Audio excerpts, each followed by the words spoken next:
My wife is a whore. Not in the professional sense, she couldn't organize a tax return to save her life, but in the Olympic-level extracurriculars department. She's like Amazon Prime for adultery. Free delivery, guaranteed before 10 p.m. The first time I suspected something, it wasn't the faint aroma of not my brand of deodorant or the mysterious late nights at the office. No, it was the fact that she suddenly started cooking. Women don't just wake up one Tuesday after 15 years of marriage and make beef bourguignon from scratch. That's not love, that's guilt seasoned with time. At night she started coming home late, not stuck in traffic late, not meeting ran over late, Maury-like, lipstick slightly smudged, blouse buttoned up wrong kind of late. She'd creep upstairs thinking I was asleep, but I wasn't. I was lying there, pretending to snore, with the patience of a saint and the bitterness of a man who knows his Sky Sports subscription is being funded by betrayal. So I did what any man with a working brain cell and an internet connection would do. I went full detective. Not the cool Sherlock Holmes kind, more the middle-aged suburban dad scrolling through her PayPal at 3 in the morning kind. And there it was, a £47 charge to Tony's auto repair. Except we don't own a car. Denise can't even spell carburetor. She said she just popped in for a coffee. Yes, because nothing says barista like a sweaty man holding a spanner. But here's where most men go wrong. They cry, they yell, they move into a sad one-bedroom flat with beige carpet that smells like damp cat. Not me. I decided, don't get mad, get everything. Step 1 was patience. You can't just march in screaming adulteress while holding up her phone like a priest with a crucifix. You've got to play the long game. A cheating whore is like a spider. If you scare her too soon, she'll scuttle away and hide behind divorce lawyers. I started a document on my phone and made a list. 1. Check the bank statements. 2. Check PayPal. 3. Casually ask, when did you buy a car, and watch her choke on her Chardonnay. And let me tell you, I found gold. PayPal payments labeled lunch. Except Denise's idea of lunch is a Scotch egg and a Diet Coke. Receipts for petrol for the non-existent car. And once, hilariously, a payment to Lidl. Denise wouldn't be caught dead in Lidl. If she saw a Lidl bag in the house, she'd burn it before it had chance to touch the granite countertop. Meanwhile, I played the doting husband, kissed her cheek, asked about her yoga classes, nodded sympathetically when she said she was so stressed at work. I even asked once, darling, what do you actually do at yoga? She froze, then said, oh, you know, stretches. I replied, sipping my tea. Yes, I've always found lying on my back while someone else does all the work quite the stretch. She didn't laugh, but I nearly pissed myself. I started relocating things. My record collection, off to my brother's for safekeeping, my tools, into a storage locker, my grandfather's watch, tucked safely in my safe deposit box. Meanwhile, her things began to disappear, not in a malicious, donated to a charity shop kind of way, just migrated. The designer handbag she bragged about for weeks. Oh, it must be in the loft. Her favorite hooker heels. I think the dog dragged them under the bed. Her passport. Funny, I haven't seen it in ages. She didn't really notice. She was too busy sneaking around with Tony the toolman. You know who did notice? Our dog, a Labrador called Max. Max always sat at the door waiting for me when I got home.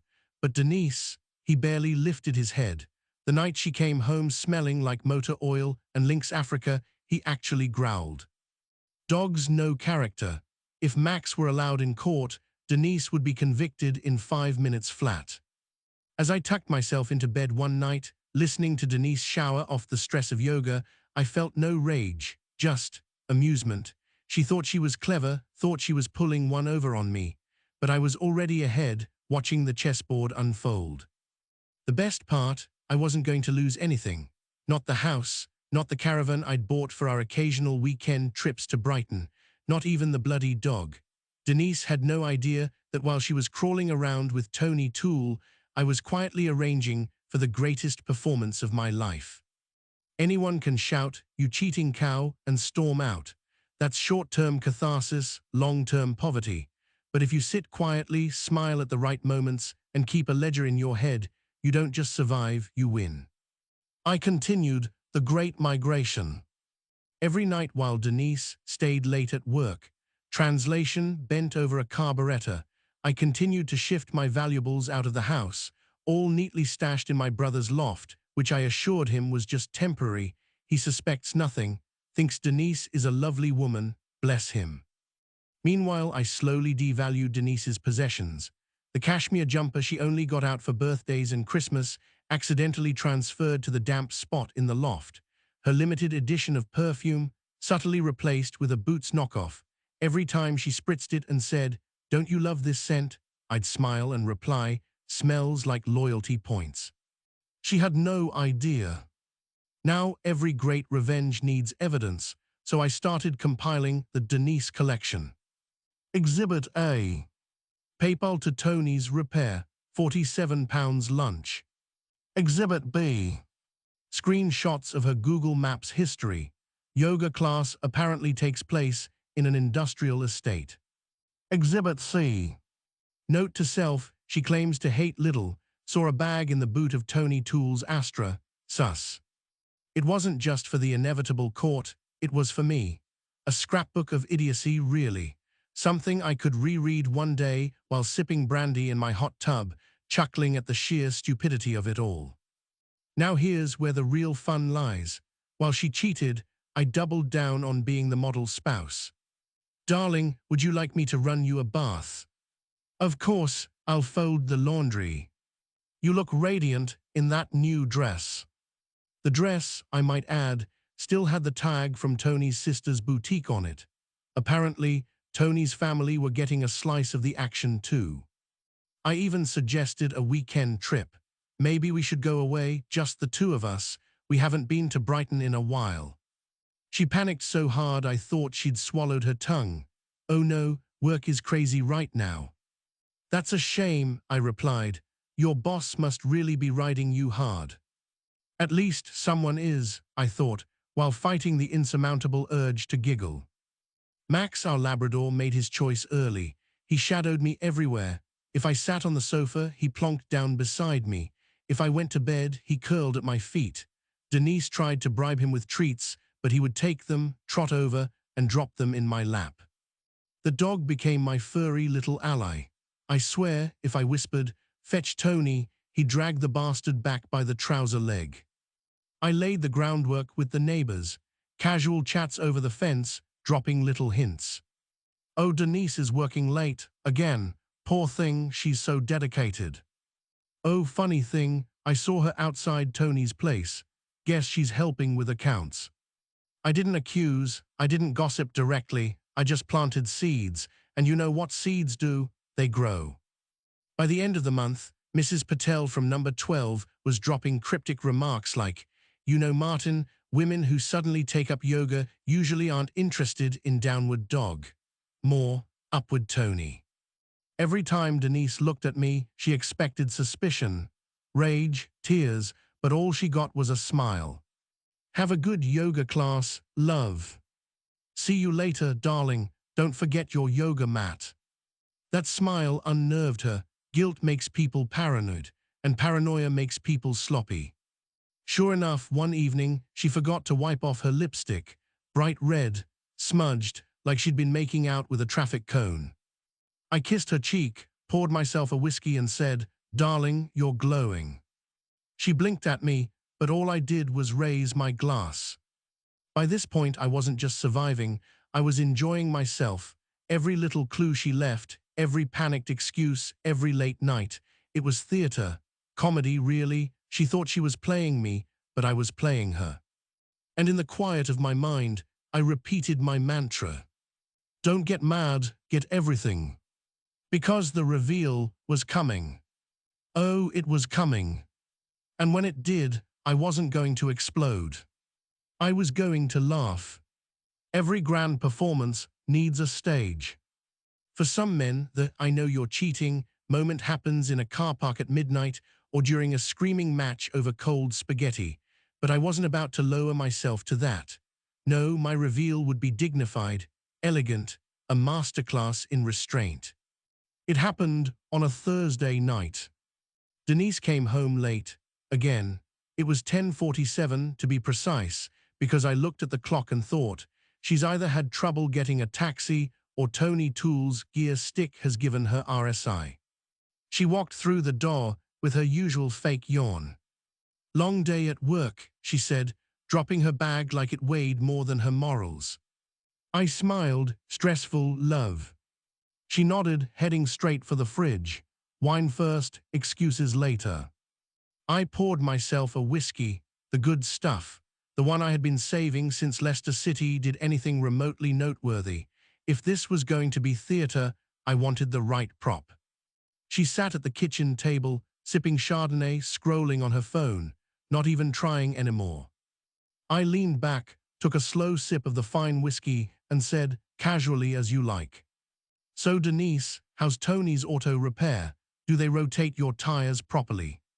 Her face froze, not a blink, not a twitch, just absolute stillness, like I'd pressed pause on the remote. She tried to speak, her mouth opened, but no sound came out. Then finally she croaked. "You knew." Oh, the audacity. Not, "I'm sorry." Not, "It's not what it looks like." Apparently, she didn't deem me worthy of even a sad cliché. Just, "You knew," like she'd misplaced her house key and not her dignity. And you know what I did? I laughed. Not a chuckle, not a polite smile. I mean a full, gut-busting, tears down the face, belly laugh. I laughed so hard I nearly spilled whiskey all over the carpet. She blinked at me, confused like I was the lunatic here. "What's so funny?" she snapped. I wiped my eyes. "Darling, I've known for weeks. Honestly, watching you come home pretending to be tired from yoga was better than anything on telly. I've been waiting for this moment." Her cheeks flushed red. "Why didn't you say anything?" "Oh, Denise," I sighed, swirling my glass, "you never interrupt a play before the final act." She expected shouting. She expected rage, accusations, maybe even storming out. Instead, she got serenity. Nothing unnerves a guilty person like someone refusing to read their script. I leaned across the table and said, "Look, love, don't worry, I'm not angry. Honestly, you've done me a favor." Her eyes narrowed. "What do you mean?" "Well," I said, standing and stretching, "I've already got my things in storage. The dogs picked me, the neighbors are on my side, and I've got receipts." She stammered, You can't just." "Oh, I can," I said with a smile, "and I will. Don't get mad, Denise." I picked up my glass and raised it in a toast. "Get everything." I'll never forget her reaction. She just stood there, jaw slack. No wonder Tony Toole liked her, eyes wide, like someone had switched off her brain mid-sentence. And me, I walked upstairs whistling, slept like a baby that night, because the secret wasn't just out, it had been out for weeks. Now she knew I knew. And that meant the game had officially begun. Divorce, I discovered, is less like a tragedy and more like a pantomime. There's a villain, there's an audience, there's an overpaid clown in a suit, the lawyer, and then there's me, the sarcastic narrator who refuses to die in Act 1.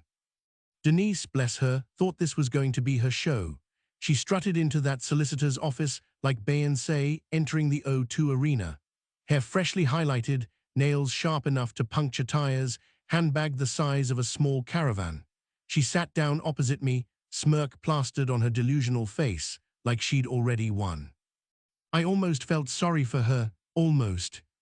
Her lawyer was a bloke named Harold, 50-something, shiny tie, face like a blancmange, suit that looked as though it had been made out of recycled boredom. He clearly thought he was about to devour me for breakfast. "Mr. Martin," he began, folding his hands dramatically, "my client is requesting full possession of the house, citing emotional distress caused by the breakdown of the marriage." I sipped my tea slowly, then said, "Harold, if she's that distressed, she's welcome to keep the shed." The stenographer actually snorted. Harold frowned like I'd just desecrated the Magna Carta. Denise kicked him under the table. Denise then launched into her demands. It was like watching a child write a letter to Santa, except with more delusion. The house, the caravan, the dog, the hot tub. Half my pension. And I swear I'm not making this up. The Netflix password. I leaned forward and said, Darling, you already share everything with Tony.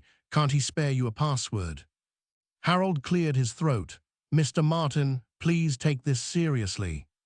Oh, I am, I said, deadly serious. She can have my Amazon if she wants, provided she pays the delivery charges. Denise is also requesting the family dog, Harold droned. Max has always been very attached to her. At that exact moment, Max, who I'd brought with me for moral support, wandered over and put his head in my lap. Denise held out her hand. Come here, Max, she cooed. Max stared at her, farted audibly, and stayed right where he was. Case closed, I said, scratching Max behind his ears. Even Harold couldn't argue. Denise tried to turn on the waterworks. She dabbed her eyes, sniffled, and said, Martin, you don't understand how hard this has been for me. I've sacrificed so much for this marriage. I sipped at my tea again. Yes, including your dignity, your reputation, and apparently your yoga mat. In the end, Harold knew he was beaten. He scribbled notes, muttered about assets, and eventually mumbled, perhaps a more balanced approach would be best. Translation: Denise gets a few pieces of furniture and a blender. I keep the house, the caravan in Brighton, the most loyal dog in the world, the hot tub, and my full pension. As we stood to leave, Denise hissed, This isn't fair. Fair, I smiled. Fair is a word kids shout about when they lose a board game. This is divorce. And in divorce, darling, I patted her shoulder, the one who doesn't get mad gets everything. She stormed out, heels clicking like a marching band. Max trotted after me, tail wagging. Harold stayed behind, head in his hands, probably rethinking his career choices. And that was that. The house was mine. The dog was mine. The life was mine. Denise could keep Tony Toole, the mechanic philosopher. Let him deal with her drama. Let him discover she snores like a blocked vacuum cleaner and leaves hair in the shower to rival a golden retriever in spring. Me, I had bigger plans, plans that involved the neighbors, parties, and just the right amount of petty revenge. Because, as I'd learned, the court might settle the divorce, but the real victory plays out in the neighborhood. You'd think divorce would quieten things down, that after the lawyers, the papers, and the division of assets, people would move on. But oh no, in my neighborhood, divorce is like a box set on Netflix. Nobody just watches one episode, they binge until the finale. Within 48 hours, the whole street knew. Not because I told them. Oh no, I was as innocent as a choir boy. But Denise, she stormed out of the solicitor's office like a soap opera extra and went straight to her sisters, wailing about injustice and betrayal. By the next morning, Mrs. Patel from across the road was peering through her curtains like David Attenborough, observing a rare mating ritual. Oh, she whispered when she spotted me walking Max. There goes the poor man. Did you hear what she did? By lunchtime, I was the poor man. By dinner, I was the strong one. By the next morning, I was a legend. The turning point came with the annual barbecue. Normally, Denise ran it. She liked to be the hostess with the mostess and the tightest dress. But this year, the crown was passed to me. I didn't plan it, it just happened. Martin, darling, said Sandra from number 14, since Denise is, unavailable, perhaps you could organize. Oh, I wouldn't want to intrude, I said, polishing my halo. 2 hours later, I was shopping for burger buns and ice with Sandra, while Denise's text messages were blowing up my phone. Denise, don't you dare steal my barbecue. Me, I'm not stealing it, I'm liberating it, like France in '44. The barbecue was glorious. Sun shining, kids running about, neighbors sipping Prosecco. And there I was, apron on, spatula in hand, serving sausages like the benevolent king of suburbia. Denise turned up halfway through with Tony Toole. She had moved in with him, who lived in a flat the next street over.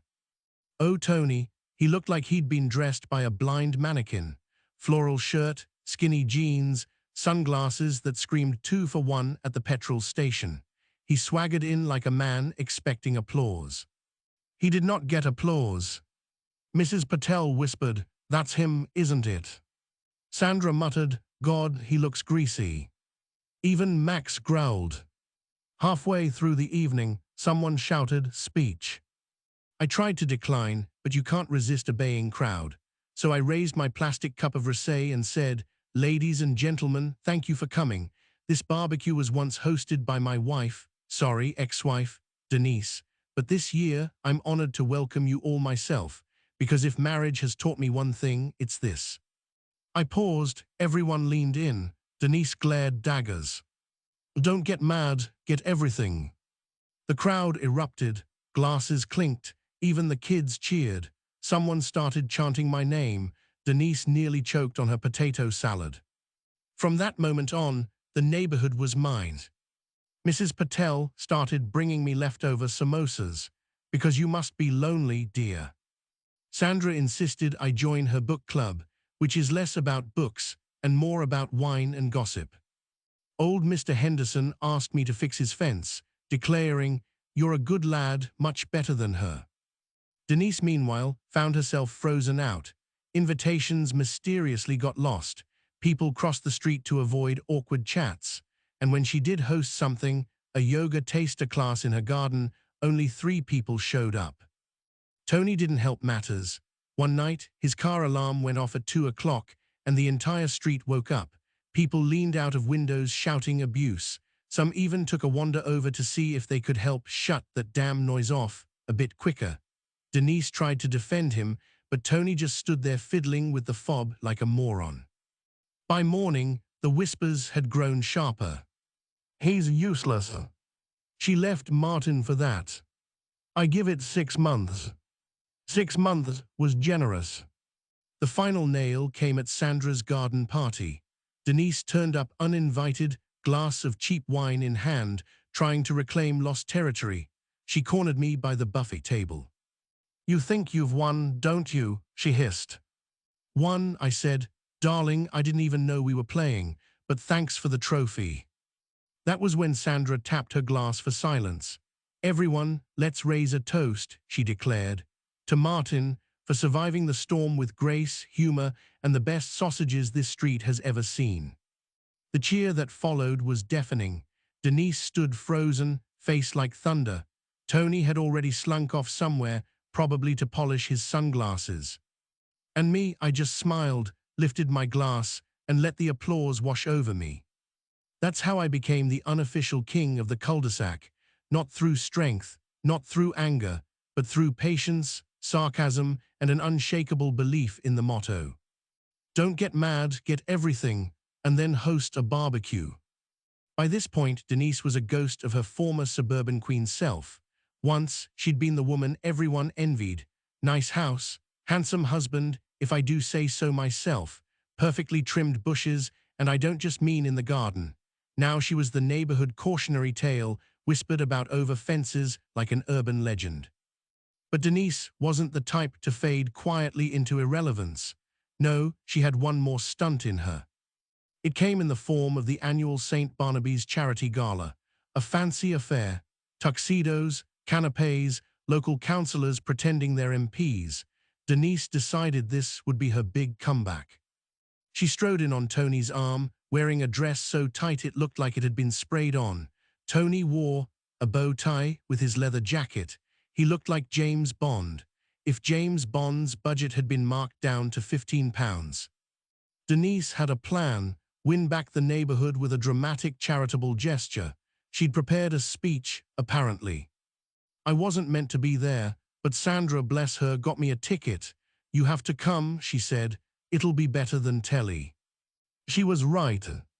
The lights dimmed. The organizer tapped the microphone. And now a word from Denise, who has generously pledged a significant donation to the Children's Fund. Polite applause. Denise slinked up to the stage, clutching her glass of Chardonnay like it was an Oscar. "Ladies and gentlemen," she began, "we all know life can be cruel, betrayals happen, hearts break, but I've learned to rise above." The audience shifted uncomfortably. Everyone could see where this was going.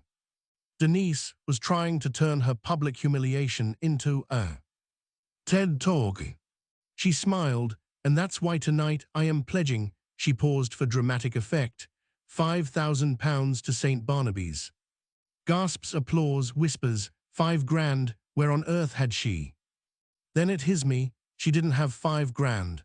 She thought she'd humiliate me by making a grand gesture she couldn't pay for, and I would look like a shit if I didn't match it.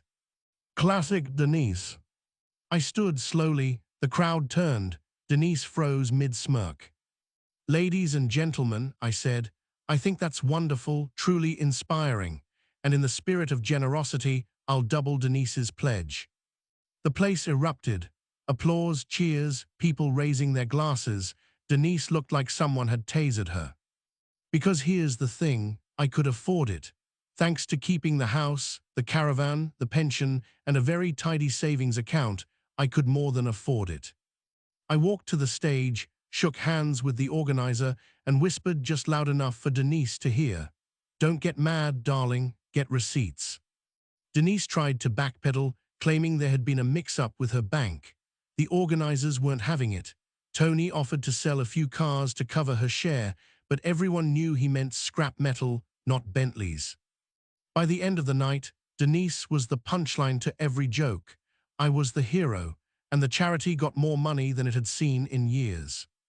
Word spread, not just through the neighborhood, but through the town. I was the man who turned his tramp ex-wife's stunt into a community windfall. Strangers bought me pints. Shopkeepers gave me discounts. Sandra started calling me our very own Robin Hood. Denise, meanwhile, found herself blacklisted. People stopped inviting her. Even her yoga class fizzled out.